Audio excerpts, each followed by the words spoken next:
تصريحه صوتيه تبغي تعطينا غير قول لي غير الراي ديالك في. اش غنقول لك؟ والله قالت لي رويده تحفظ، والله قالت لي رويده لا، تحفظ. غير على انا اش الحكم. غنقول لك؟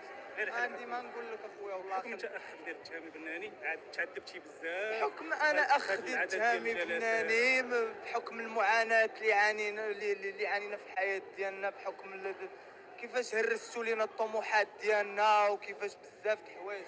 صوريني الله يخليك. 20 سنه بالنسبه للجرائم البشعه اللي ارتكبوا في حق ذاك القاصر التهامي بناني راه شي حاجه والو. خصهم يمشيو يبقاو يصليو الفجر من هنا تدوز هاد 20 عام.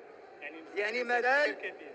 اه غير كافيه بالنسبه غير كافيه بالنسبه ليا، ولكن حنا الله يحسن العوان، حنا ما كنتشفاوش. يعني هما دابا بحال كيقول لك الله يمهل ولا يهمل، يعني بحال دابا غياخذوا الجزاء ديالهم، وحنا مازال معاهم في المساطير، ومازال معاهم في القاعه 8، ومازال معاهم في هذا الحكم الاستئنافي، ومازال بزاف د الحوايج وحنا غاديين معاهم. عرفتي علاش؟ حيت هاد الناس هذا ابتلاء من عند الله. ربي ابتلانا بالاخ ديالنا التهامي، حنا فرحانين من جهته. كيقولك الكذوب غير على الميت، كذوب كيقول لك غير على الميت.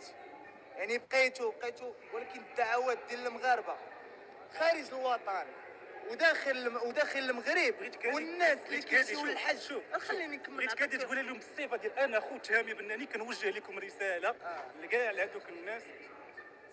لا ما تشدش لي غير وجه، تشد لي غير وجه. ما باغيش الله يحفظك. قول لي صيفتك الاخ ديال صيفتي الاخ. شنو الرساله اللي كتوجهها للناس؟ واخا انا معاك ولا الراي العام؟ صيفتي الاخ ديال تهامي بناني، المرحوم تهامي بناني مسمى قيد حياتي. اش غنقول لك اخويا؟ بالنسبه للحكم، الحكم راه شي حاجه اللي عاديه بالنسبه لهم.